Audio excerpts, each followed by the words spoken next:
प्रधानमंत्री ने कहा, नया भारत उन सेनानियों के सपनों का भारत होना चाहिए जिन्होंने स्वतंत्रता के लिए अपने प्राण न्योछावर कर दिए।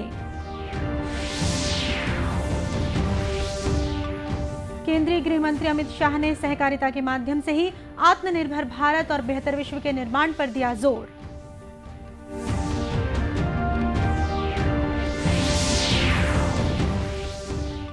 मुख्यमंत्री ने भेंट मुलाकात कार्यक्रम के तहत कोरिया जिले का किया दौरा।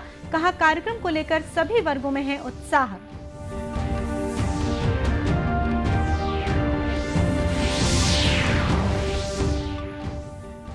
और आजादी के अमृत महोत्सव के तहत भिलाई इस्पात संयंत्र सहित सेल की सभी इकाइयों में विभिन्न कार्यक्रमों का किया जा रहा है आयोजन।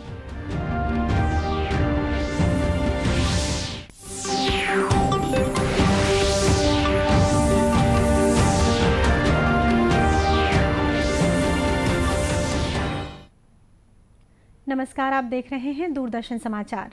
मैं हूं शीतला शुक्ला। अब समाचार विस्तार से।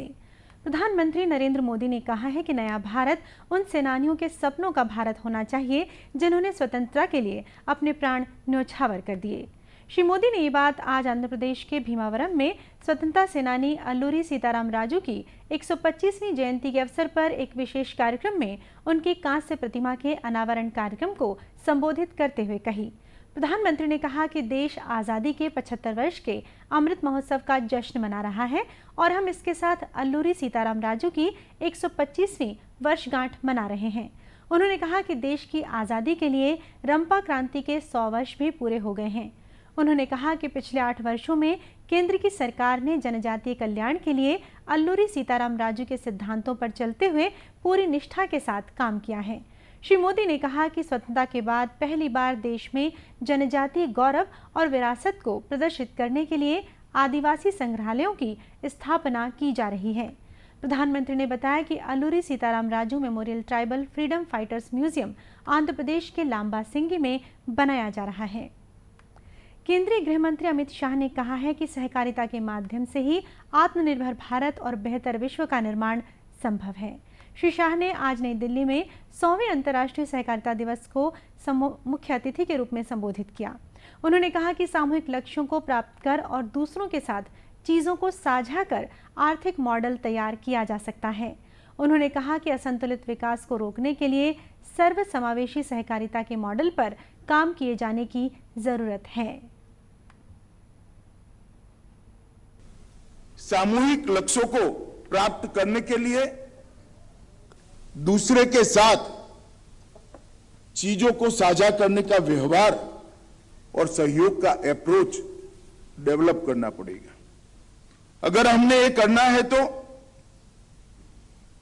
ये जो मैंने आगे 2 आर्थिक मॉडल कहे, वो आर्थिक मॉडलों के कारण जो असंतुलन, क्योंकि दोनों एक्सट्रीम है, पूंजीवाद भी एक्सट्रीम है और साम्यवाद भी एक्सट्रीम है, इसके कारण असंतुलित विकास हुआ है, विशेषकर व्यक्तियों के जीवन में,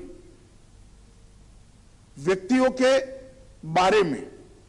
ये असंतुलित विकास को अगर सर्वस्पर्शीय सर्वसमावेशी विचार में बदलना है तो सहकारिता के मॉडल को हमने लोकप्रिय कराना होगा और सहकारिता के द्वारा ही आत्मनिर्भर भारत और बेहतर विश्व का निर्माण हो सकता है।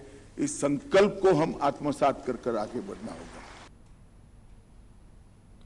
केंद्रीय सहकारिता मंत्रालय और भारतीय राष्ट्रीय सहकारिता संघ द्वारा आत्मनिर्भर भारत और बेहतर विश्व के निर्माण में सहकारिता की भूमिका विषय पर इस कार्यक्रम का आयोजन किया गया है।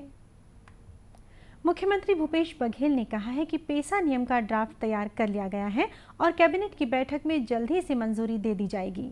मुख्यमंत्री भूपेश बघेल ने ये बात भेंट मुलाकात कार्यक्रम के तहत कोरिया जिले के प्रवास के दौरान बैकुंठपुर में आयोजित सर्व आदिवासी समाज के सम्मेलन को संबोधित करते हुए कही।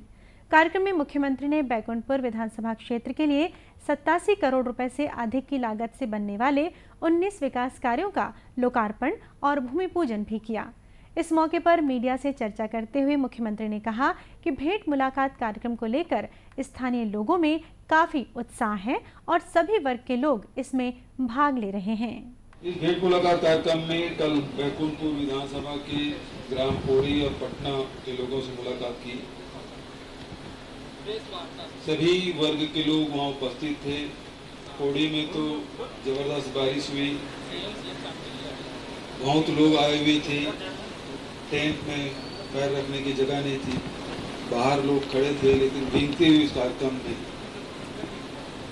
शामिल हुए और योजनाओं के बारे में चर्चाएं हुई, चाहे वो राशन कार्ड हो, चाहे लघु उपज खरीदी की बात हो, चाहे वनाधिकार पट्टा, चाहे व्यक्तिगत हो, चाहे सामुदायिक हो, चाहे राजीव गांधी किसान न्याय योजना की बात हो, चाहे राजीव गांधी भूमि श्रमिक न्याय योजना की बात हो, गोधन न्याय योजना हो, चाहे रूरल इंडस्ट्रियल पार्क की बात हो, स्वामी आत्मानंद अंग्रेजी स्कूल की चर्चा हो, ये सारी बातें वहाँ की गई। हाट बाजार क्लिनिक योजना, सुपोषण योजना, इन सब योजनाओं के बारे में आम जनता से हम लोगों ने फीडबैक लिया और अपनी जानकारी उन्होंने दी।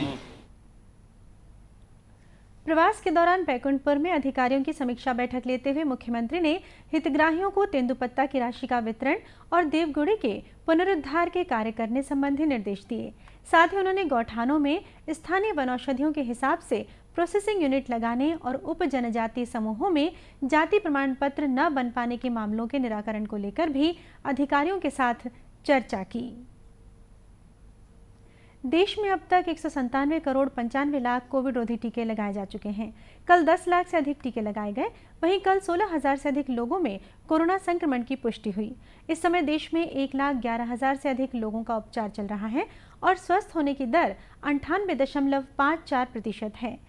केंद्रीय स्वास्थ्य मंत्रालय ने बताया कि कल लगभग 14,000 संक्रमित स्वस्थ हुए, जबकि इसी अवधि में 31 लोगों की इस महामारी से मृत्यु हुई।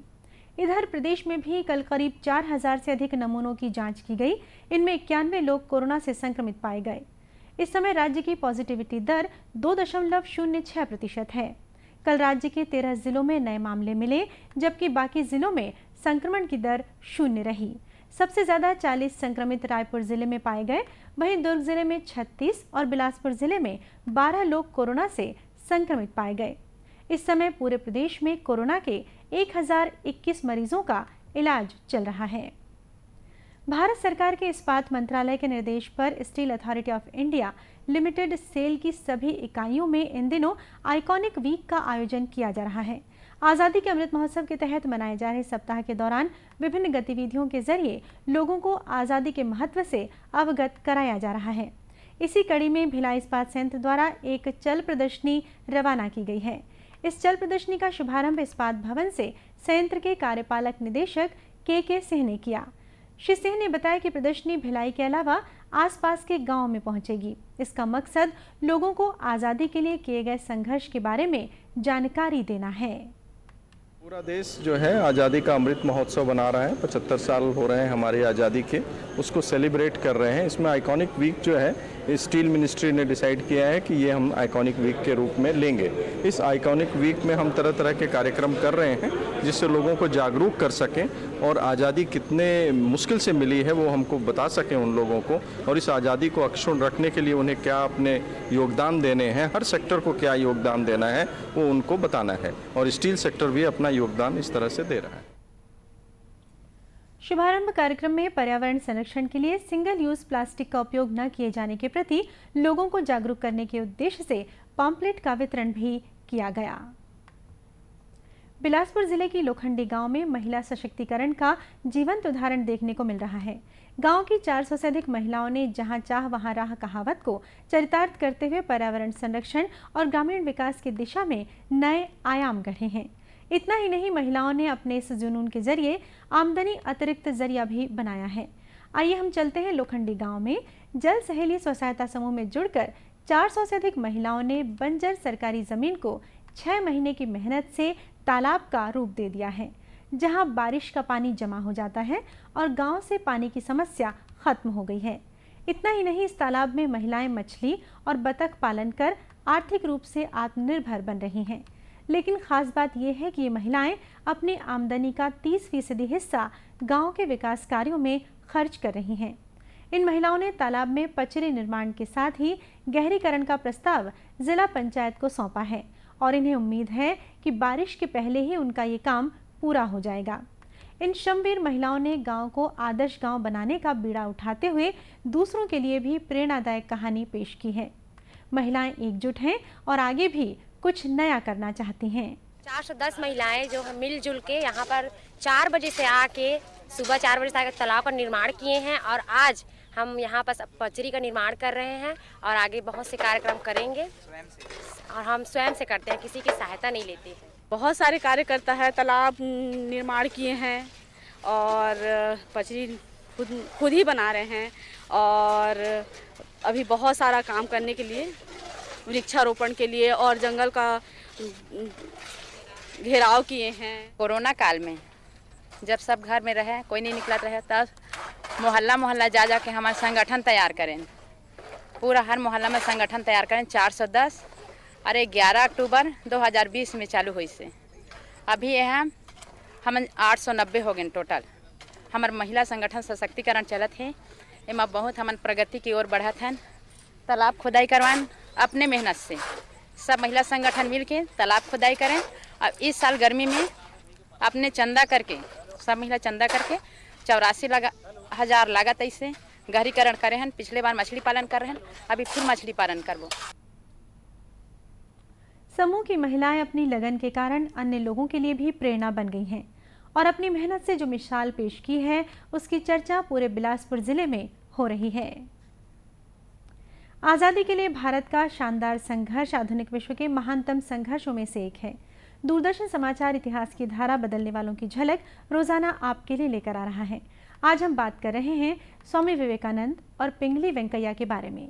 आज की कड़ी में हम आध्यात्मिक और राष्ट्रवादी चिंतक स्वामी विवेकानंद को श्रद्धांजलि अर्पित कर रहे हैं। उनका देहांत 4 जुलाई 1902 को हुआ था। भारतीय और पाश्चात्य संस्कृति के बारे में उनके व्यापक ज्ञान के साथ साथ उनकी गहरी आध्यात्मिक अंतर्दृष्टि और मनुष्य के बारे में व्यापक सहानुभूति ने विवेकानंद को अपने संपर्क में आए पूरे विश्व के मनुष्यों को प्रभावित करने की शक्ति प्रदान की। 1893 में शिकागो में आयोजित धर्म संसद में स्वामी विवेकानंद ने भारत और इसकी सांस्कृतिक धरोहर का प्रतिनिधित्व किया। भारत की आध्यात्मिक संस्कृति, विशेष रूप से वेदांत दर्शन की व्याख्या के मिशन के माध्यम से स्वामी विवेकानंद ने भारत की राष्ट्रीय चेतना को प्रेरित किया। उन्होंने वेदांत दर्शन की तर्कयुक्त और मानवीय शिक्षा के माध्यम से धार्मिक चेतना को समृद्ध किया। उनका मिशन राष्ट्रीय और अंतर्राष्ट्रीय दोनों के लिए था। मानवता प्रेमी स्वामी विवेकानंद ने रामकृष्ण मिशन की स्थापना की। 39 वर्ष के संक्षिप्त जीवन काल में स्वामी विवेकानंद ने 4 शास्त्रीय ग्रंथों की रचना की। ये हैं ज्ञान योग, भक्ति योग, कर्म योग और राजयोग। आज हम गांधीवादी स्वाधीनता सेनानी पिंगली वेंकैया को भी श्रद्धांजलि अर्पित कर रहे हैं। उनका निधन 4 जुलाई 1963 को हुआ था।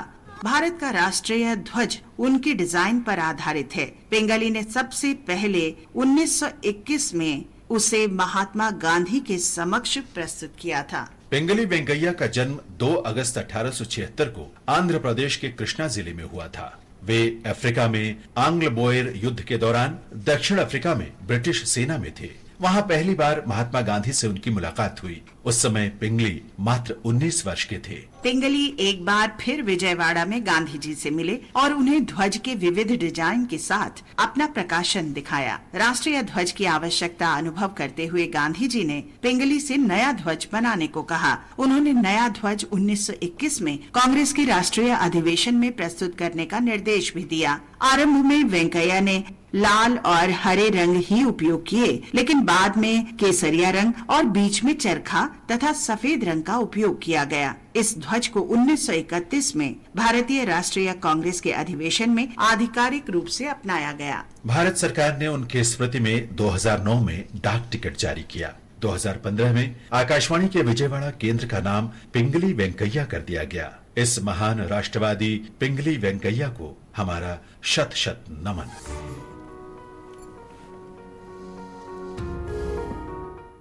और इसी के साथ ये समाचार बुलेटिन समाप्त हुआ। नमस्कार।